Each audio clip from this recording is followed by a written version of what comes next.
أنا من أنا من أنا لولاكم. Bismillahirrahmanirrahim. Assalamualaikum warahmatullahi wabarakatuh. Alhamdulillahirabbil alamin. Wassalatu wassalamu ala Rasulillah wa ala alihi wa sahbihi wa mawala, amma ba'du. Para pemirsa yang insyaallah dimuliakan dan dirahmati oleh Allah Subhanahu wa taala, kita ketahui bersama bahwa di dalam kehidupan ini semua amal kita nanti akan ditanya oleh Allah Subhanahu wa taala. Berkenan dengan umur, berkenan dengan harta, berkenan dengan ilmu, tubuh kita. Semua itu akan ditanya oleh Allah Subhanahu wa taala. Tapi ketahuilah, ada yang pertama-tama yang akan ditanya oleh Allah dari sekian banyak amal kita, yang nanti pertama ditanya oleh Allah. Apa itu? Rasulullah sallallahu alaihi wasallam mengatakan dalam hadisnya, awaluhu ma yuhasabu abdillah yaumal qiyamati shalah. Pertama-tama yang akan ditanya oleh Allah nanti dari masing-masing kita di yaumil qiyamah nanti, belum lagi hilang telapak kaki orang menghantarkan ke kuburan, belum lagi kering tanah yang ada di kuburan kita, maka nanti pertama tanya yang akan ditanya oleh Allah adalah berkenaan dengan salat. Salat itu sangat menentukan. Ketika salatnya baik, maka baiklah semua amalnya. Tapi ketika salatnya bermasalah, tidak pernah salat, maka hancurlah semua amalnya, tidak baik pula amalnya. Oleh karena itu, mari kehidupan di sepanjang kehidupan kita ini kita jaga salat kita. Ketika panggilan Allah sudah memanggil kita melalui muazin mengucapkan hayya 'alas shalah, mari salat, mari kita bersiap-siap untuk melaksanakan salat.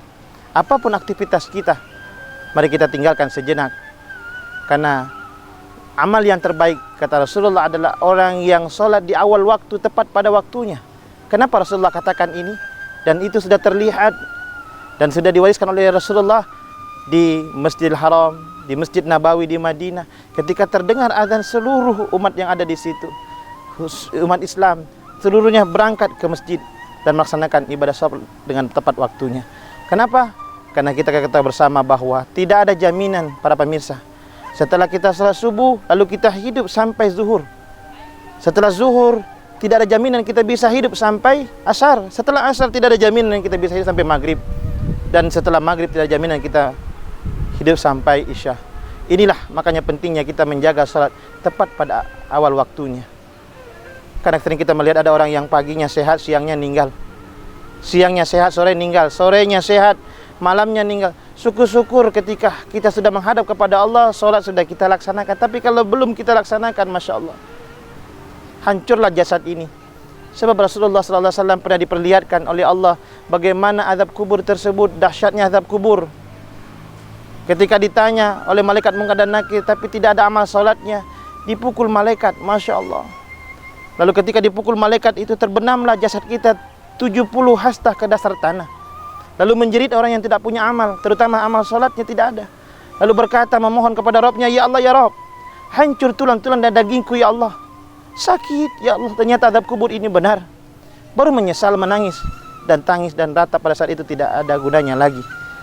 Mereka lalu bermohon kepada Rabbnya untuk minta hidup kembali, walau sesaat saja. Ya Rabb, hidupkan aku kembali ke muka bumi ya Allah, walau sesaat saja. Apa yang mereka minta untuk hidup sesaat saja? Mereka minta, para pemirsa, untuk bertaubat kepada Allah, menjaga salatnya dan berbagi dari hartanya. Inilah permintaan mereka. Karena mereka dulu lalai di muka bumi, subhanallah. Tetapi adakah orang yang sudah tiada lalu hidup 1 menit lagi? Tidak ada. Renungkan ini sebelum ruh dan jasad kita diceraikan oleh Allah Subhanahu wa taala. Mari kita pelihara salat kita sampai akhir hayat kehidupan kita. Insyaallah mudah-mudahan ketika salat kita jaga, kita perbaiki salat kita, ketika kita meninggal ditanya oleh malaikat Munkar dan Nakir, salat akan menolong dan membantu. Malaikat bertanya, malaikat Munkar dan Nakir bertanya, ma rabbuka, siapa Tuhanmu? Salat pasti akan menjawab, Allahu Rabbi, karena kita salat menghadap Allah Subhanahu wa taala. Ma qiblatuka, di mana kiblatmu? Kiblat kita adalah Ka'bah. Qiblatu qiblati. Subhanallah. Dan ditanya oleh malaikat mengatakan, "Ma, imamuka, siapa imanmu?" Tentu ketika kita salat membaca sebahagian dari ayat-ayat Allah, surah-surah, maka salat pun berkata, "Al-Qur'an imami." "Ma ikhwanuka, siapa saudaramu?" Karena kita sering berjamaah salat, maka salat pun menjawab, "Al-muslimun al-muslimat ikhwani." Subhanallah. Maka selamatlah kita dari azab kubur. Dan Allah pun berkata, "Tidurlah wahai sebulan seperti tidurnya pengantin baru." Subhanallah, tidak ada siksaan. Artinya inilah salat akan membantu kita nanti dalam segala hal kita. Memang salat tidak membuat kita kaya, tapi salat akan membuat ketenangan hati kita. Setiap ijabah doa yang kita doakan dijawab oleh Allah Subhanahu wa taala. Oleh karena itu, mari kita jaga salat kita. Mari kita hiasi rumah kita, rumah tangga kita, kehidupan kita dengan salat. Kalau ingin bahagia, seperti yang diamalkan oleh orang tua-tua kita dahulu kala. Ketika adzan berkumandang, mereka bersiap-siap langsung melaksanakan salat. Maghrib, semua anak-anak subhanallah melaksanakan ibadah salat. Dan setelah itu dia tilawah Al-Qur'an. Memang kata Rasulullah, hiasi rumahmu dengan dua hiasan. Pertama adalah bisalah, yang kedua wa bitilawatil Qur'an, dengan salat dan tilawah Al-Qur'an. Salat ibaratkan kepala yang ada di tubuh kita. Bayangkan ketika ada orang yang hidup, ada jasadnya tapi tidak ada kepalanya, tentu kehidupan itu kurang sempurna. Oleh karena itu, mudah-mudahan salat dapat menghantarkan kita kelak ke dalam ketenangan hidup, kebahagiaan hidup di dunia maupun di akhirat. Mari kita jaga salat kita, mari kita pelihara jaga salat kita. Setiap waktu usahakan kita melaksanakan salat di awal waktu, karena nanti yang akan ditanya oleh Allah adalah pertama salat. Jangan sampai menyesal nanti kita ketika dalam menghadap kepada Allah Subhanahu wa taala.